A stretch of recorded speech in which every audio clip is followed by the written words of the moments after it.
السلام علیکم ویور، امید کرتا ہوں کہ آپ سب ٹھیک ہوں گے اور آج کی میری کہانی ہے بے دام غلام۔ اعظم میرا چچا زاد تھا، ہماری محبت کی شادی تھی، لیکن یہ محبت کسی سے ڈھکی چھپی نہ تھی۔ ہم بچپن میں ایک گھر میں رہتے تھے جو کہ والد اور چچا جان کو دادا کی جانب سے ملا تھا۔ بچپن ساتھ گزرا، اعظم اور میں اکٹھے کھیل کود کر بڑے ہوئے۔ جب ہوش آیا تو احساس ہوا کہ ہم ایک دوسرے کے بغیر خوش نہیں رہ سکتے۔ والد صاحب نے نیا گھر بنوایا اور ہم وہاں شفٹ ہو گئے، لیکن میں نئے مکان میں خوش نہ رہتی تھی۔ سبھی جانتے تھے کہ چچا کے بچوں سے جدائی نے مجھے پریشان کر دیا ہے۔ خاص طور پر اعظم بہت یاد آتا تھا۔ اعظم بھی اب بجھا رہنے لگا، اس کا دل پڑھائی میں نہ لگتا اور میرے بھائی سے ملنے کے بہانے وہ روز ہمارے گھر آ جاتا۔ اسے دیکھتے ہی میں کھل اٹھتی، دوڑ کر چائے بنا لاتی، کبھی سموسے کبھی پکوڑے تل لاتی۔ ہماری محبت عیاں تھی۔ ابو اور چچا نے اسی بیس شادی کے بندھن میں باندھ دیا۔ شادی کے بعد میں پھر اسی گھر میں آ گئی جہاں بچپن گزرا تھا۔ بہت خوش تھی، یہ گھر میرے لیے اجنبی نہ تھا۔ سسرال والے وہی اپنے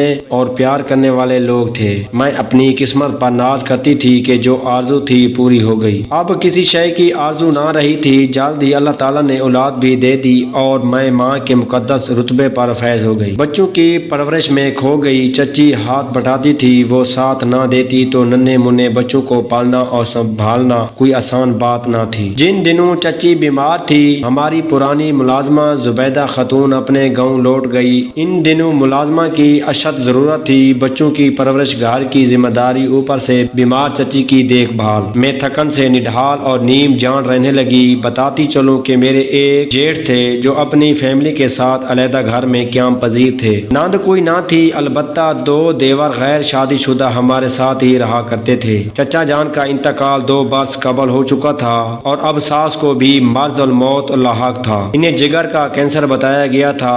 ان دنوں جو بھی ہماری ساس کی ذمہ داری کو آتے، ان سے ملازمہ نہ ملنے کا دکھ بتاتی اور التجا کرتی، اگر کوئی عورت ضرورت مند ہو تو میرے پاس بھجوا دے، میں اچھی تنخواہ دوں گی۔ کافی بار پڑوسن سے بھی ذکر کیا تھا۔ ایک روز اس کے توا سے ایک نوجوان عورت ہمارے گھر آئی، خاصی خوبصورت اور تنوع مند تھی۔ اس نے بتایا کہ آمنہ بی بی نے بھیجا ہے، پہلے ان کے یہاں کام کرتی تھی، اب ان کے پاس دوسری عورت کام کر رہی ہے، ان کو ضرورت نہیں ہے، تبھی آپ کی طرف سے بھیجا ہے۔ عورت نے اپنا نام رضیہ بتایا۔ میں تو ملازمہ کو ترس رہی تھی، لہٰذا اس کے بارے میں زیادہ چھان بین نہ کی اور فوراً رکھ لیا۔ رضیہ جیسی نظر آ رہی تھی ویسی ہی ثابت ہوئی، ہر کام سلیقے اور سنگڑاپے سے کرتی تھی۔ صبح آتی اور رات کو 8 بجے چلی جاتی۔ وہ ایک صاف ستھری اور تمیزدار عورت تھی، زیادہ باتیں نہیں کرتی تھی، بس اپنے کام سے کام رکھتی۔ عمر یہی کوئی 24 سال تھی۔ کہتی تھی بھائی اور بھابھی کے ساتھ رہتی ہوں، شوہر کی موت ایک ایکسیڈنٹ میں ہوئی تھی جو رکشہ چلاتا تھا۔ رضیہ کے کوئی اولاد نہ تھی، شادی کے 3 برس بعد بیوہ ہو گئی تھی، تب سے بھائی کے زیر کفالت تھی جو خود بھی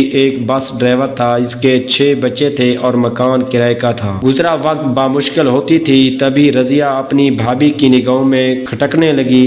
وہ اس پر ایک بوجھ تھی۔ جب تک بھابھی کے بچے چھوٹے تھے، ان کی پرورش میں مددگار ہونے کے باعث اس کا وجود بھائی اور بھاوج کو گوارا تھا، لیکن اب مہنگائی اور کثیر العیالی کا رونا تھا۔ اسی سبب رضیہ نے گھر سے قدم نکالا تھا اور بطور گھریلو ملازمہ وہ اپنے اخراجات پوری کرتی تھی۔ وہ پریشانی سے لبریز دن تھے۔ چچی جان کی بیماری آخری مراحل میں تھی اور یہ ایک لا علاج مرض تھا، پھر بھی انہیں ہسپتال میں داخل کرانا پڑا تاکہ ضروری طبی امداد ملتی ہے۔ میرے بڑے بچے اسکول جاتے اور 3 چھوٹے گھر پر ہوتے تھے۔ شوہر اور دیور اپنے اپنے دفتر چلے جاتے، مجھے بچوں کے ساتھ گھر اور بیمار ساس کو بھی دیکھنا ہوتا تھا۔ ایسے مشکل وقت میں رضیہ میرے لیے فرشتہ رحمت بن کر آئی تھی اور اس نے آتے ہی میری آدھی سے زیادہ پریشانیوں کو سمیٹ لیا تھا۔ وہ اتنی فرض شناس اور حلیم التوبہ تھی کہ ایک دن بھی مجھے شکایت کا موقع نہ دیا۔ درد مند دل کی مالک تھی، میری ساس کے ساتھ بہترین سلوک کیا جبکہ وہ بستر مرگ پر تھی، ایک نرس کی طرح دیکھ بھال کرتی،